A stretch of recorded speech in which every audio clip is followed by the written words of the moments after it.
गोरुमा furniture हुन्छ फर्निचरमा त हुँदैन यति तर फर्निचर काम हुन्छ फर्निचर ठिक हुन्छ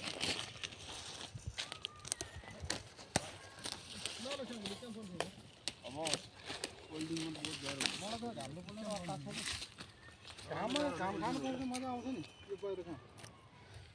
सला कुरो सेवामा फुल फुलको त्यहाँ मान्छे काममा नसकेर होइन थोरैले हिँड्दै गयो काम गाह्रो भनेको होल्डिङ हो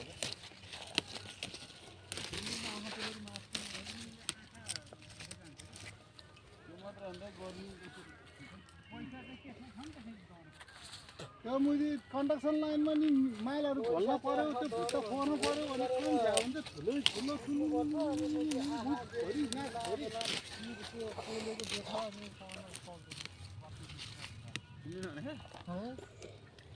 आलुका चाना काटेर राखेर पनि लाउने सबैभन्दा बेटर त्यो होल्डिङ लाग्दाखेरि मान्छेको दुध हुन्न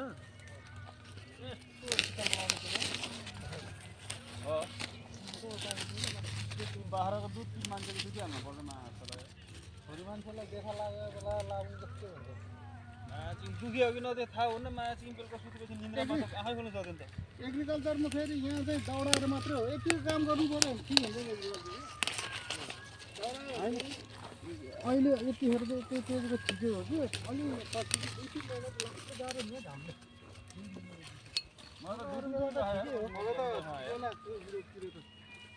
गल्फन्डीमा चाहिँ बाहिर काम अलिक गाह्रै हो अरू बेला त तर हिल खोजिरहेको आनन्द साथी बोजू मजा आउँछ घाम पानीमा नि पानी परे पनि मजा आउँछ यहाँ त चिसोमा नि झ्याप्पक मजा आउँछ काम गर्नुको हावा फ्रेस हुन्छ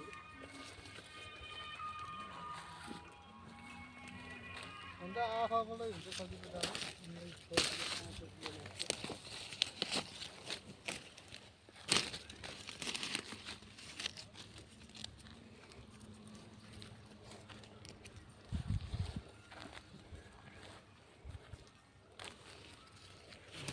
15 कम्पनीमा असलले टाइल लाउनु पायो भने त ठिकै हो जाडो महिनामा सक्दैन नि भाइ त्यो पनि चिसो हुन्छ टाइल लाउने कामहरु भयो जाडो महिनामा लास्ट चाहिँ चिसो बनाउँछ त्यो टाइल अनि वाहे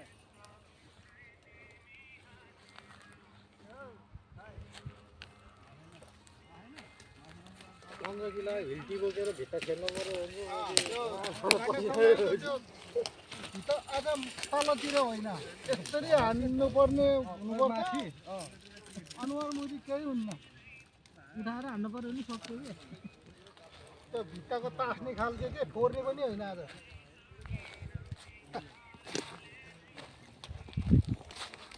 होला मुजी मुख र नाकमा मास होला छ त मेरो एउटा फोटो मान्छे चिन्न सक्दैन भिडियोले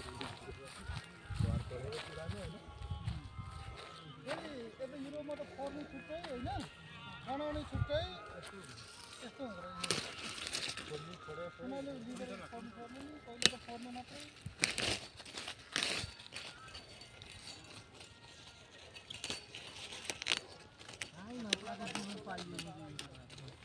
मैले चाहिँ घरमै फोरेको छु हिल्टी